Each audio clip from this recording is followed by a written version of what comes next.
thousands of them. Gravitational or vortic poles on Earth. Plus, you can record on it for hours, 3 hours at a time. Triangle regions. Well, next time, bring it. You got remind me of it. I don't think about it either. Instead of just sitting sadly and saying it doesn't exist, or saying supposedly go ahead and prove it. According to Sanderson, this link is no coincidence. He believes that the unusual magnetic hotspots on Earth and high number of USO sightings are connected, and for a reason. In fact, some USO researchers have interpreted the vortices as likely locations of USO bases. When you began to think about underwater bases, are they aliens from outer space? Are they really interacting with us? And I believe that over time, at various times, there have been concentrated areas of extraterrestrial facilities that are based underwater, very deep and undetectable, where they've been observing what we're doing. USOs might be indigenous to planet Earth. They were even here before we were. A remarkable yet virtually forgotten USO case from Sanderson's research is the mysterious St. Andrew incident off the coast of Nova Scotia, Canada, on October 30th, 1906. One of the great cases from the early part of the 20th century is the SS St. Andrew. She was a vessel that was crossing the Atlantic on her way to Hamburg. She was off Halifax when not only her crew, but passengers aboard that ship sighted a UFO.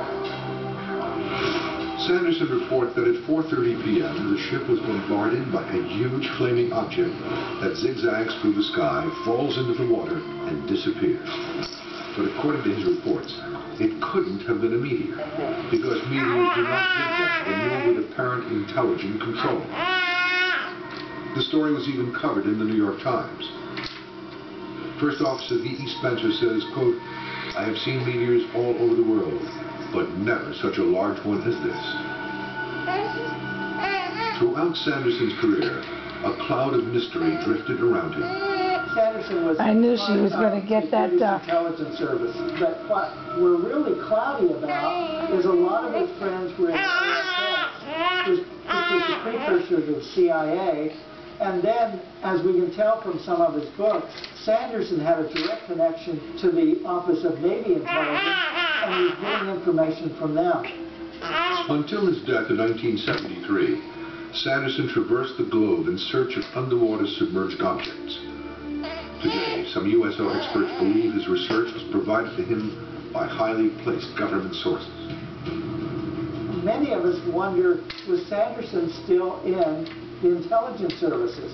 Was he still going on some of his expeditions, some of his explorations? That's it, come on, get your duck. Part of what he was doing to feed back to his old friends in intelligence services, but also getting new information for his books.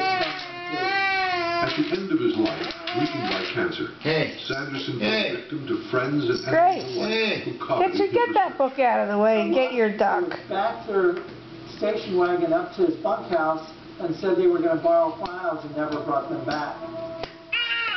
Speculation continues in various circles. I thought she was going to